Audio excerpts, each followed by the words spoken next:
सगळ्यात आधी मी या पनवेलच्या सर्व मान्यवरांचं मनापासून अभिनंदन करतो आणि खऱ्या अर्थानं या एका पुस्तकामध्ये कदाचित केवळ आपल्या सर्वांची ओळख या ठिकाणी पूर्णपणाने व्यक्त होणार नाही, पण या एका पुस्तकाच्या माध्यमातून अनेक लोकांपर्यंत पोहोचण्याचा विवेक या साप्ताहिकाचा मानस हा संपन्न होण्याच्या दृष्टिकोनातून आज एक पाऊल मात्र त्याच्यातलं निश्चितपणाने उचललं गेलेलं आहे।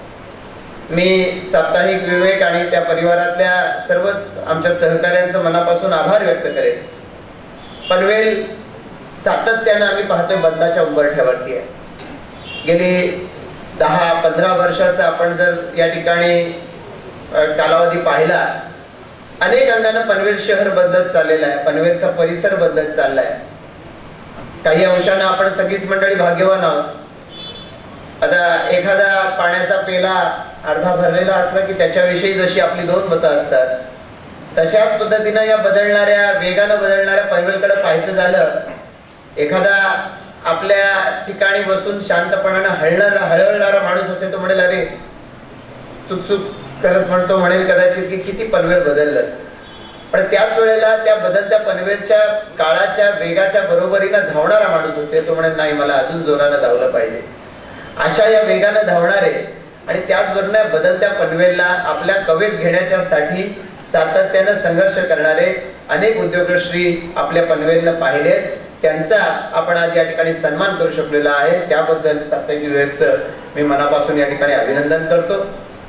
आज अनेक मान्यवरांचा या ठिकाणी सन्मान झाला।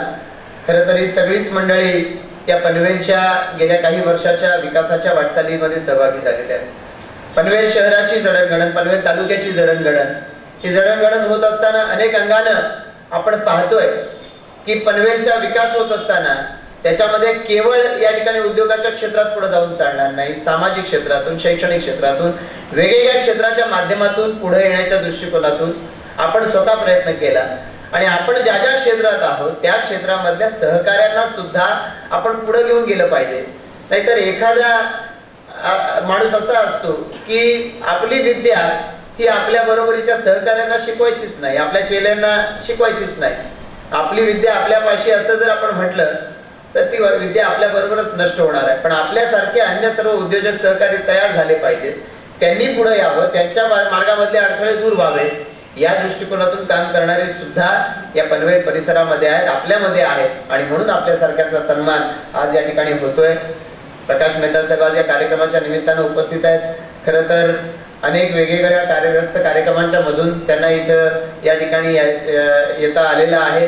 मी त्यांना मनापासून धन्यवाद देईन। खरं तर या कार्यक्रमाच्या उपस्थितीच्या बाबतीमध्ये ते साशंक होते, पण ज्या वेळेला या ठिकाणी त्यांनी सांगितलं मी येतो, नव्या मुंबईमध्ये प्रचाराचे आजचा शनिवार, उद्याचा रविवार, शेवटचे हे काही दिवस उरलेले आहेत, या प्रचाराच्या दिवसांमधून वेळात वेळ काढून ते इथे आले आणि आता इथून पुन्हा अंबरनाथला त्यांना पोहोचायचंय प्रचाराची वेळ संपण्याच्या आधी आणि त्यामुळे या ठिकाणी फार बोलणार नाही। आमच्या सर्व या सहकार्यांचं मनापासून अभिनंदन करतो। वेगवेगळ्या क्षेत्रामधली सर्व मंडळी आहेत, डॉक्टर हळदीपूरकर सर या ठिकाणी उपस्थित आहेत। पनवेलचं नाव आंतरराष्ट्रीय नकाशावरती पोहोचवण्यामध्ये या ठिकाणी अलीकडच्या काळामध्ये सगळ्यात मोठा हात कोणाचा असेल तर डॉक्टर हळदीपूरकर सरांचा आहे आणि निश्चित पद्धतीनं त्यांचा आपल्या सर्व पनवेलकरांना मनापासून अभिमान आहे।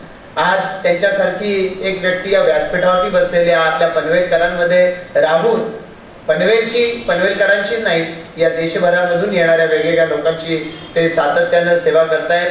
त्याच्या बरोबरीनं आज या ठिकाणी उपस्थित असणारे मग धनराज विस्पुतेजी असतील, आदर्श शिक्षण संस्थेच्या माध्यमातून अनेक या ठिकाणी मुलांना वेगवेगळ्या क्षेत्रामध्ये घडवण्याचं काम त्यांच्या संस्थेच्या माध्यमातून होत आहे।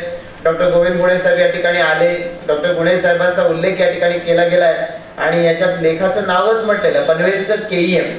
खऱ्या अर्थानं आजही सर्वसामान्य माणसाची सेवा करण्याचं एखाद्या सरकारी दवाखान्याप्रमाणे सातत्याने, त्याच्यामध्ये कुठलाही एका दिवसाचाही 365 दिवसापैकी एका दिवसाचाही खंड न पडू देता हे काम अव्याहतपणानं त्यांनी चालू ठेवलेलं आहे।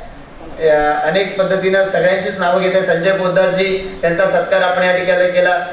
एक लायक मेंबर म्हणून आपले उद्योजक हे काम चालूच आहे पण दरवर्षी वेगवेगळ्या पद्धतीनं या ठिकाणी रायगड जिल्हाभरामधून या वेगवेगळ्या परिस्थितीनं घरी बसलेल्या लोकांची ऑपरेशन्स ही लायन्स क्लब मोफत करतात. त्याच्यामध्ये सगळ्यात मोठा याचा हिरीनं वाटा घेणारे असे संजय पोद्दारजी आहेत. त्याचबरोबर या ठिकाणी अरविंद सावळेकर जी आहेत, सातत्यानं आपला उद्योजक म्हणून कारभार करत असताना त्याच वेळेला झोपडपट्टीमधल्या मुलांसाठी रात्रशाळा, त्यांच्यासाठी शिवण कला केंद्र या पद्धतीने वेगवेगळे व्यवसाय त्यांनी केलेत. सर्व जणांची खरं तर नावं या ठिकाणी घेतली पाहिजेत. या सगळ्यांच्या माध्यमातून आपला उद्योग सांभाळत असताना त्याचबरोबर समाजाच्या हितासाठी, समाजाच्या विकासासाठी आम्ही कसा हातभार लावू शकतो ही भूमिका ही आपण सर्वांनी सातत्याने ठेवलेली आहे. येणाऱ्या कालावधीमध्ये पनवेल शहर पुढच्या 15-20 वर्षामध्ये अधिक वेगानं बदललेलं असेल. पुण्या मुंबई सारख्या ठिकाणी महाराष्ट्र चेंबर ऑफ कॉमर्स सारख्या संघटना आहेत. पुण्यासारख्यापासून वेगवेगळ्या ठिकाणी अशा चेंबर ऑफ कॉमर्सच्या माध्यमातून कन्व्हेन्शन सेंटर्स उभारली जातात आणि त्याच्या माध्यमातून उद्योजकांना, तरुण उद्योजकांना अधिक चांगल्या पद्धतीनं पुढे कसं येता येईल याचं मार्गदर्शन केलं जातं. आज ही व्यवसाय या ठिकाणी डॉक्टर साहेब आपण किंवा ही सर्व मंडळी आहेत. येणाऱ्या कालावधीमध्ये आम्हाला आमच्या पनवेलच्या या सगळ्या लोकांना सोबत घेऊन जायचंय. या दृष्टिकोनातून तरुण उद्योजक असतील, नवीन उद्योजक असतील, यांना मार्गदर्शन होईल. एकत्र येऊन आपल्या उद्योगातल्या, व्यवसायातल्या अडचणी सोडवता येतील या दृष्टिकोनातून अशा एखाद्या चेंबर ऑफ कॉमर्सची निर्मिती पनवेलमध्ये व्हावी आणि त्याच्या माध्यमातून आपल्या सर्व सहकार्यांना पुढे जाता यावं. समाजसेवेच्या दृष्टिकोनातून पनवेलकर अग्रेसर आहेतच, पण अधिक व्यापक पद्धतीनं हे काम कसं उभं करता येईल. पनवेल आणि परिसरामधल्या या उद्योगांच्या वाढीच्या बरोबरीनं इथली आव्हानं सुद्धा वाढत आहेत. राजकीय क्षेत्रातली मंडळी असतील, शासन असेल, पण याच्या बरोबरीनं आपल्या सगळ्यांचा हातभार आहे. म्हणून अनेक खेडोपाड्यांमध्ये रोटरी क्लब असू द्या, लायन्स क्लब असू द्या किंवा अन्य संस्थांच्या माध्यमातून या ठिकाणी चांगलं काम हे त्या ठिकाणी उभं राहत आहे. हे सगळं काम उभं राहत असताना त्याच्यामध्ये आपल्याला अधिक संघटितपणानं हे काम कसं करता येईल या दृष्टिकोनातून सुद्धा भविष्य काळामध्ये एकत्रित येऊन विचार व्हावा आणि त्याच्यासाठी सुद्धा सत्तायुग युवकेनं पुढाकार घ्यावा अशा पद्धतीची या निमित्ताने एक सूचना करतो आणि एक नितांत सुंदर कार्यक्रमाला उपस्थित राहण्याची आपण संधी दिली. आपल्या मनापासून आभार व्यक्त करून थांबतो.